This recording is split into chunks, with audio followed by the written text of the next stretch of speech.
The world is on fire, and I want to know what noted criminal defense attorney Tom Grieve is going to do about it. But first, we have a gun giveaway going on. It's happening right now. It's absolutely free, but it ends really soon. So click the link in the description down below to see which brand new gun you could win. You're a theologian. It's the end times as far as I'm concerned. Things are going off the rails all over the world. And now, what is it? Lake City Arsenal has restricted the sale of ammo to civilians. So like 30% of the AR-15 ammunition out there we can no longer get our hands on. As foretold in Revelations. Yes, right. Just like the gypsy woman said. So right now, we're seeing this, like I said, strangeness across the board. Things that are happening in Israel, things that are happening in Ukraine, things that are happening in the Taiwan Straits. And I accidentally purchased a couple thousand rounds of ammunition. I don't know how it happened. It just arrived at my door. What are you suggesting if it was Prepper Tom right now? And I'm sure that you have, 500 acres deep in the woods somewhere, something like that, the compound that you can get to with the Grieve Law helicopter or something like that. What are you suggesting that people do? And just to let you know how weird it can get, I've been watching the price of gold. I may or may not have some gold that I need to offload or get rid of or turn into cash or something like that. And I'm watching people worry about what's happening and whether or not we're going to get in wider conflict in any of the current areas that we're facing, and whether or not things are going to change radically here in the United States. I mean, when we say end times and we're talking about foreign problems, our own politicians are just at each other's throats and as divided as anyone can remember. So, yeah, I'm a buy ammo kind of guy. What are you thinking of right now as you watch all of this stuff basically unravel? I'm wondering whether or not Kevin just started his own political party, the Buy Ammo Party. There we go. The Buy Ammo Party. I can see that on I think I've seen bumper stickers like that. Yeah. Well, so for the record, I didn't know what we were filming. Kevin literally just threw like the person who's the only adult in the room out. And to be fair, okay, well, to be fair, he did say, Kevin, make whatever video you want. Talk about whatever you want. Whatever you want. That, in hindsight, was his mistake. That's on him. Yep. I don't blame you. I blame him. These are the things that I think about. And as odd as it may be, yes, I own some guns. Yes, I own some ammunition. Yes, I'm worried about the direction the world is going, because sooner or later it spills over to the United States. Some way, shape, or form, things are not the way they were. And we're never going back to what it was like before 2020. And we're never going back to what it was like before 1993, things like that. So what do you see? What are you thinking about when you see all this stuff unfolding in front of us? Okay.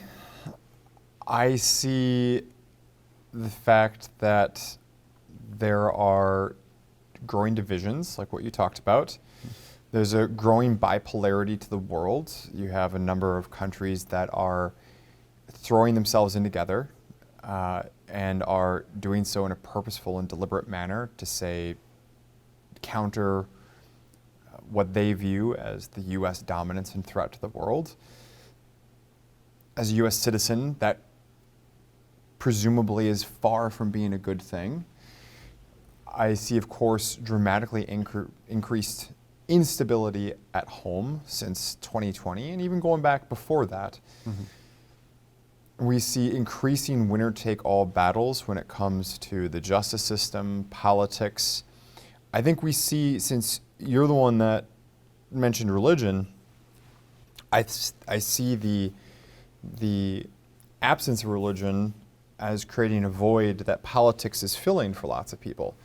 Politics and sometimes consumer products, mm-hmm. as well as different issues. And as politics used to be something that people could have some very strong disagreements about, but I think ultimately people saw that there were more things that united us than divided us. And I'm not always so sure that's the common mindset these mm-hmm. days. Oh yeah, I mean, as far as division go, and I'm watching things like the Bruin decision.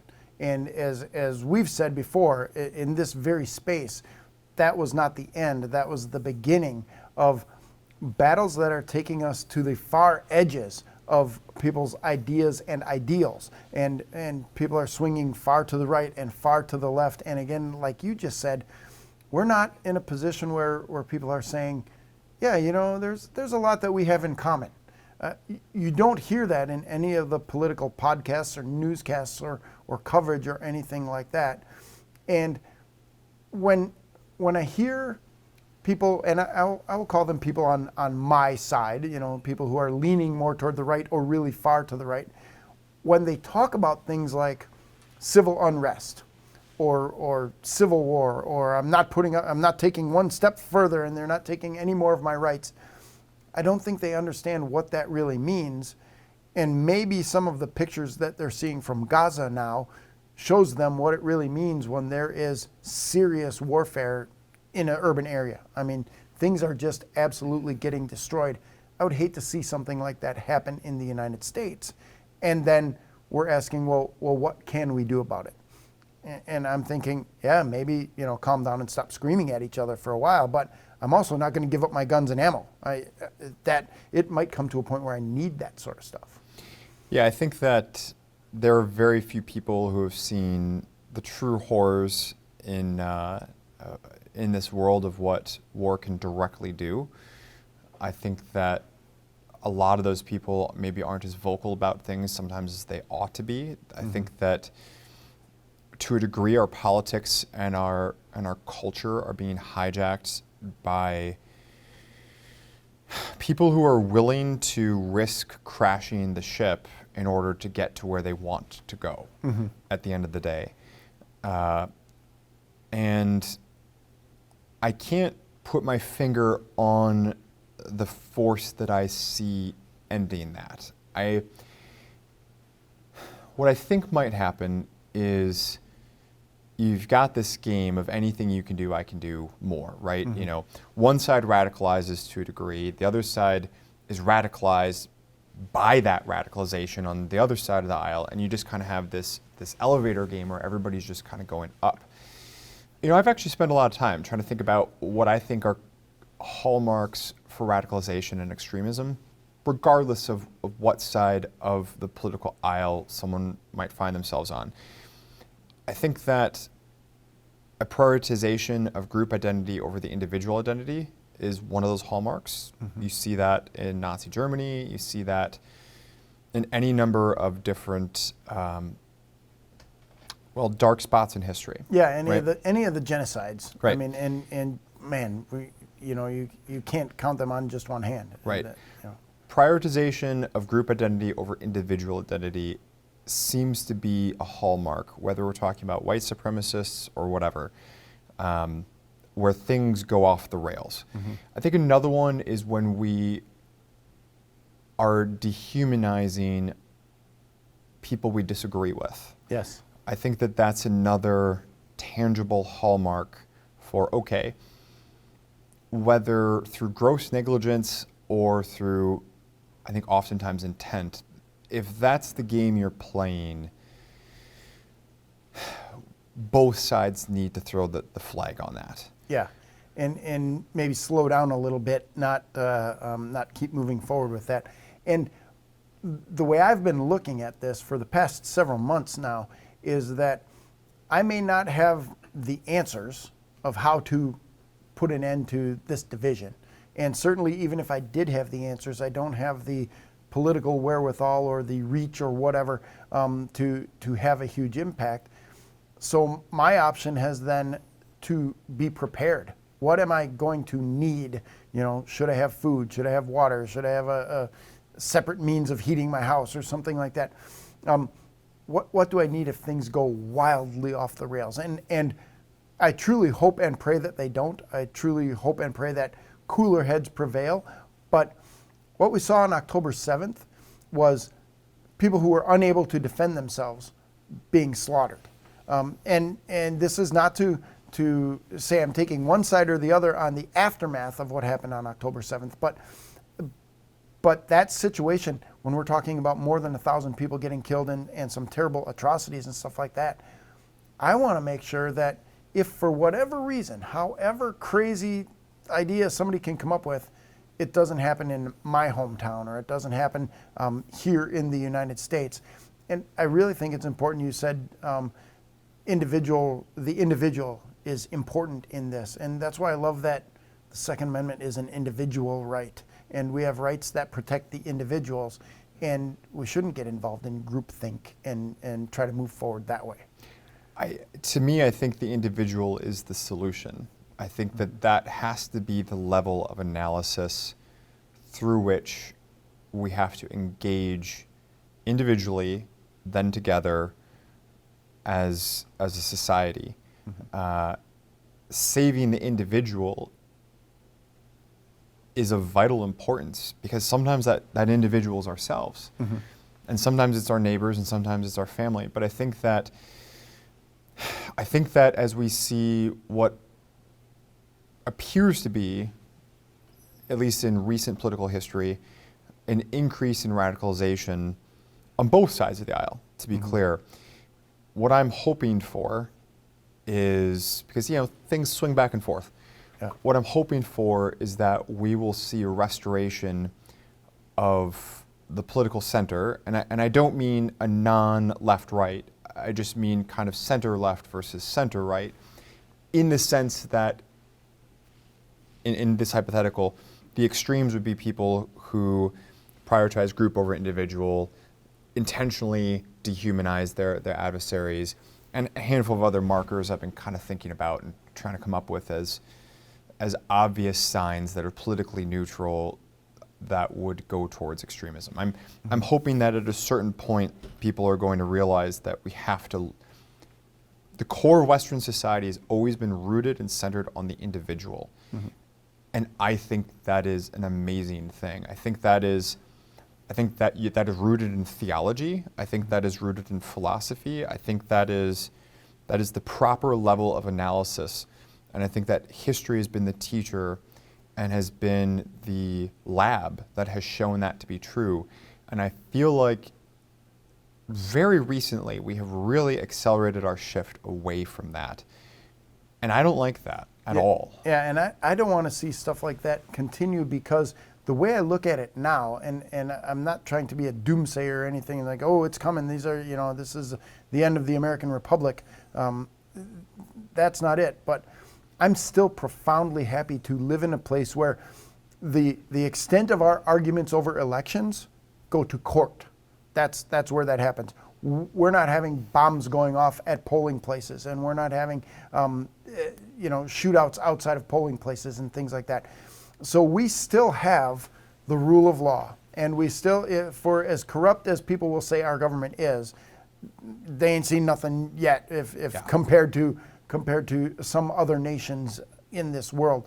So we're still at that point where we're generally safe. We're a heck of a lot safer than most of the other countries in the world. And I think that has to do with the fact that we are able to protect ourselves, that idea that we have this Second Amendment that allows us, the individual, to protect ourselves, make sure that the state or any other militia group or fighter group, you see them in Africa and stuff all the time, they just form up into groups and suddenly they're the only ones with weapons. Right. And thank goodness that we have the opportunity to defend ourselves with firearms that's still protected by the Constitution, and I think in the foreseeable future it will be for quite a long time. Yeah, there are some problems, but by and large, we're utilizing that framework we had from 250 years ago nearly to make sure that the individual is still the center of what we're doing. I don't see that changing right away.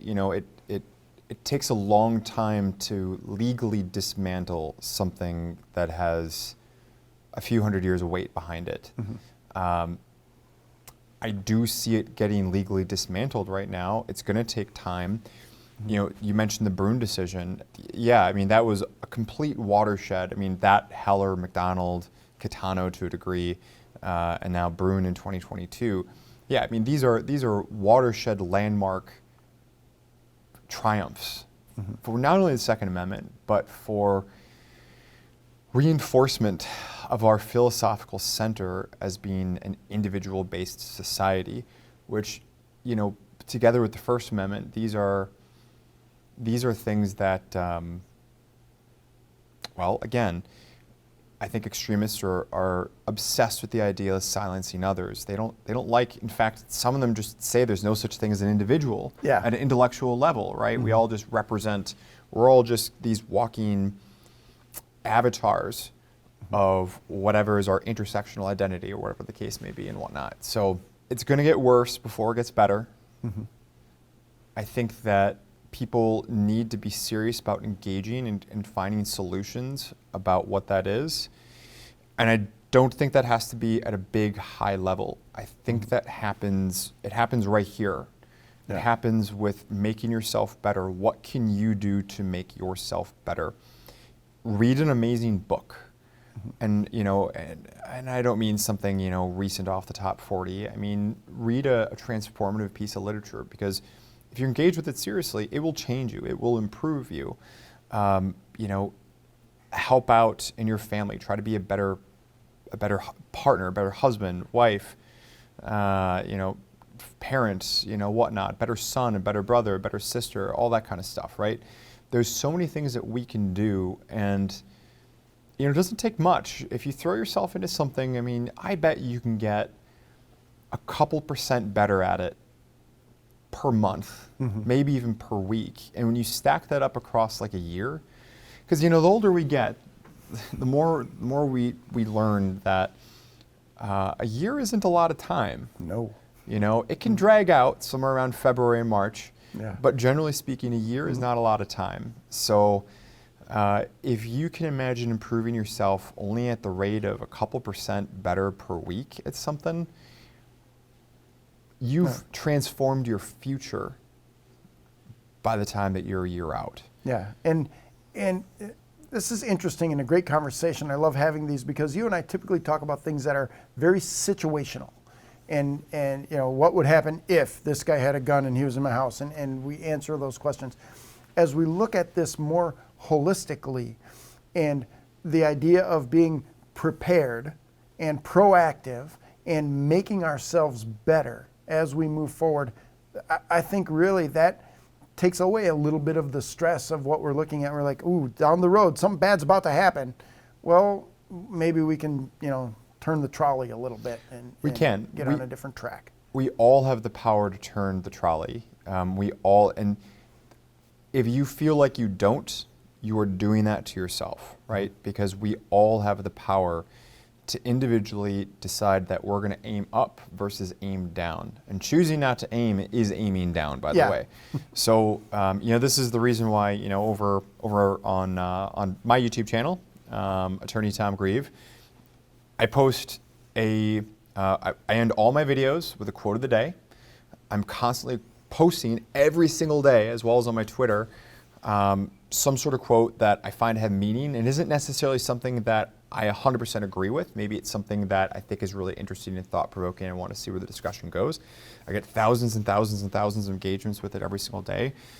That's just an example of something that it just takes me, 20 minutes once a month, give or take, and I kind of preload a month of different things. And that's just me trying to be a little bit of kind of Johnny Appleseed with trying to